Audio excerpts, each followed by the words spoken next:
Hi friends, welcome to காயுஸ் கொங்குநாடு சமையல். இன்றைக்கி என்ன பார்க்க போகிறோன்னா சுண்டைக்காய் குழம்பு பார்க்க போகிறோம்.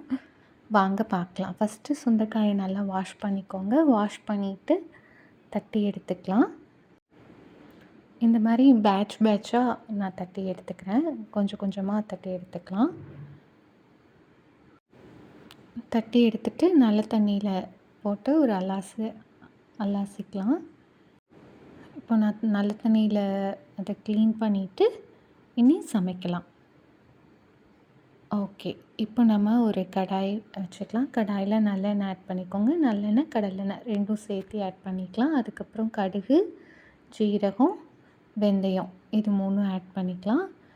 இதெல்லாம் பொரிஞ்சதுக்கப்புறமா நம்ம ஆனியன் ஆட் பண்ணிக்கலாம்.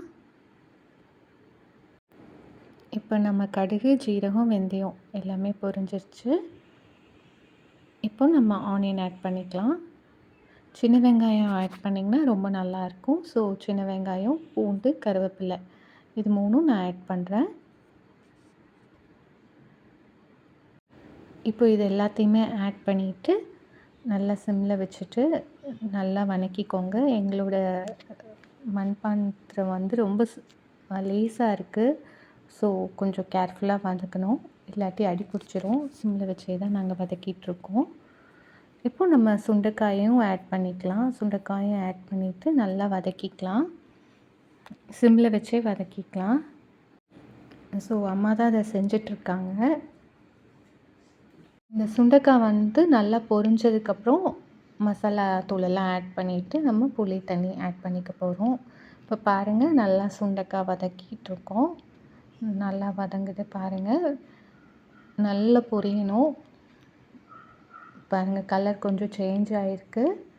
இப்போ நல்லா பொரிஞ்சதுக்கப்புறம் நம்ம தக்காளி ஆட் பண்ணிக்கலாம். தக்காளி ஆட் பண்ணிவிட்டு நல்லா வதக்கிக்கோங்க. இப்போது நல்லா வேக வச்சுக்கோங்க. தக்காளியும் நல்லா வேகட்டும். தக்காளி நல்லா வெந்ததுக்கப்புறமா ஒரு 1/4 ஸ்பூன் அளவுக்கு மஞ்சள் தூள், 1 ஸ்பூன் அளவு மிளகாய்த்தூள், இது ரெண்டையும் மிக்ஸ் பண்ணிவிட்டு 1 ஸ்பூன் தனியாத்தூள் ஆட் பண்ணிக்கலாம். தனியாத்தூளும் ஆட் பண்ணிவிட்டு நல்லா மிக்ஸ் பண்ணிக்கோங்க.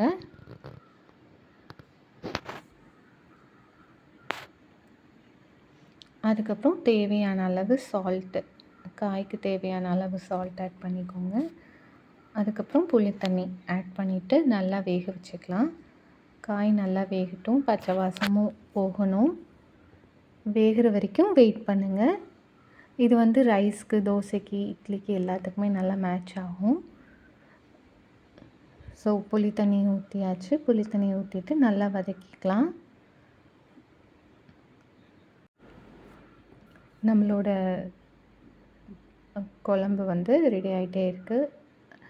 இப்போது காய் வெந்ததுக்கப்புறம் நம்ம தேங்காய் பேஸ்ட்டை அரைச்சி ஊற்றிக்கலாம். தேங்காயில் கொஞ்சம் தண்ணி ஆட் பண்ணி நல்லா அரைச்சிட்டு அதை இந்த கடாயில் ஆட் பண்ணிக்கலாம். அதுக்கப்புறம் பெருங்காயத்தூள் ஆட் பண்ணிக்கலாம்.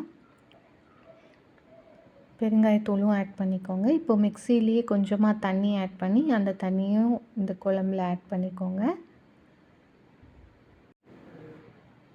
நல்லா பச்சை வாசம்லாம் போகிற அளவுக்கு வெயிட் பண்ணுங்கள். அதுக்கப்புறம் இன்றைக்கி மார்னிங் பிரேக்ஃபாஸ்ட்டுக்கு இட்லி தான் ஊற்றினோம். இட்லி ஊற்றிட்டுருக்காங்க. ஸோ இட்லி, குழம்பு, அதுக்கப்புறம் தேங்காய் சட்னி இதுதான் இன்றைக்கி எங்கள் காலையில் பிரேக்ஃபாஸ்ட்டு. லஞ்சுக்கும் குழம்பு, அதுதான் லஞ்சுக்கு.